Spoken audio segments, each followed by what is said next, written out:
مسلمانوں کے کلچر میں حیا ہے، شرم ہے، غیرت ہے. بے پردگی، بے حیائی کبھی مسلمانوں کے کلچر میں نہیں رہی ہے. آج مسلمان بدقسمتی کے ساتھ غیر مسلموں کے پیچھے چل چل کے یہاں تک آ گیا کہ اس کی اپنی بہنیں بے پردہ، اس کی اپنی بیوی بے پردہ، اس کے اپنے گھر کی عورتیں بے پردہ ہیں، مگر اس مسلمان کی غیرت جوش نہیں کھاتی کہ کم از کم کچھ نصیحت ہی کر دے، سمجھائی دے کہ تم کیوں بے پردگی کر رہی ہو.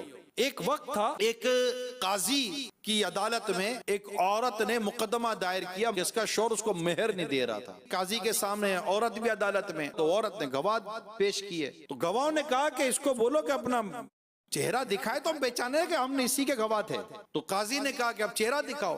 بعض صورتیں ہوتی ہے کہ چہرہ دیکھنے کی. وہ عورت جو تھی، اب اس کے جو ہاتھ تھے نا وہ کانپ رہے تھے نا، کہ وہ چاہتی نہیں تھی کہ میرا چہرہ میرے شوہر کے سوا کوئی غیر مرد دیکھے. غیرت مند شوہر وہاں سے آواز لگاتا ہے کہ قاضی صاحب، میں اپنی بیوی کا مہر دینے کے لیے تیار ہوں، اس کو بے پردہ نہیں ہونا، اس کو بے پردہ مت کرے. مجھے بھی گوارا نہیں ہے کہ میری بیوی کو کوئی غیر مرد دیکھے. جب اس عورت نے یہ دیکھا کہ میرا شوہر اتنا غیرت مند ہے کہ اس کو یہی گوارا نہیں کہ میرے چہرے کو کوئی غیر مرد دیکھے، تو اس نے قاضی صاحب کو کہا، قاضی صاحب میرا شوہر اتنا غیرت مند ہے، میں اس سے مہر لے کر کیا کروں گی؟ میں نے اس کو اپنا مہر معاف کر دیا.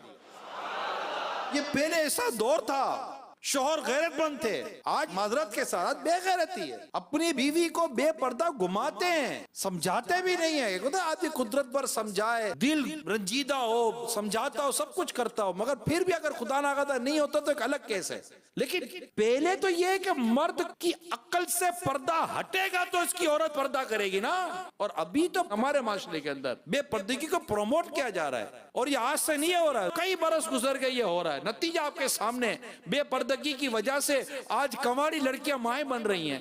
کوڑے کے ڈھیر پر ایک ایک دن کا چند چند گھنٹوں کے بچے پڑے ہوئے ملتے ہیں، جانور انہیں نوچ رہے ہوتے ہیں. یہ سب بے پردگی کا تحفہ ہے. مجھے تو ان عورتوں پر حیرت ہے کہ جو مرد انہیں بے پردہ دیکھنا چاہتے ہیں اور اس کے لیے طرح طرح کی چکنی چپڑی باتیں کرتے ہیں، اور ان کی باتوں میں آ کر وہ ان کو انڈوس کرتی ہیں، وہ بے پردہ نظر آتی ہیں. ارے میری اسلامی بہنوں، تم اس مرد کی چالاکی اور اس کی ہوس کو سمجھو، یہ تمہیں بے پردہ دیکھنا چاہتا ہے. آپ بولو نہیں جناب میں بہن سمجھ کے دیکھتا ہوں. کیا بہن سمجھ کے دیکھتا ہوں؟ گھر میں بہن ہے نا، دیکھو اس کو.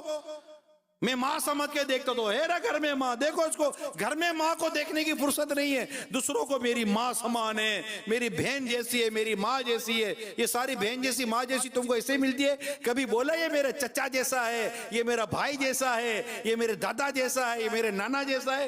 تم کو مردوں میں کوئی دلچسپی نہیں ملتی، ساری دلچسپی تم کو عورتوں میں ملتی ہے. یہ سب شیطان کی شرارت ہے جسے ہمیں سمجھنا ہے میرے میٹھے پیارے اسلامی بھائیوں، اور ہمیں مل کر اس بے پردگی کا اور اس بے شرمی اور بے حیائی کا مقابلہ کرنا ہے، غیرت ایمانی اور جوش ایمانی کے ساتھ. اس کے لیے ہم پہلے خود کو تو روکیں. ہماری موبائل میں آنے والی ایک عورت کی تصویر سے ہم اپنی آنکھیں نہیں بچا سکتے، ایک عورت کی مووی سے ہم اپنی آنکھیں نہیں بچا سکتے، ٹی وی پر آنے والی بے پردہ عورتوں سے ہم خود کو، اپنے گھر کو نہیں بچا سکتے. گھر میں فلمیں، ڈرامے، گانے باجے، ماں بہنوں کے ساتھ بیٹھ کر تو قوم دیکھ رہی ہے. اللہ کی پناہ. تو اللہ ہم سب کو صحیح معنوں میں غیرت ایمانی، جوش ایمانی عطا فرمائے، اور ہمیں اللہ کریم اپنی نفس پر قابو عطا فرمائے.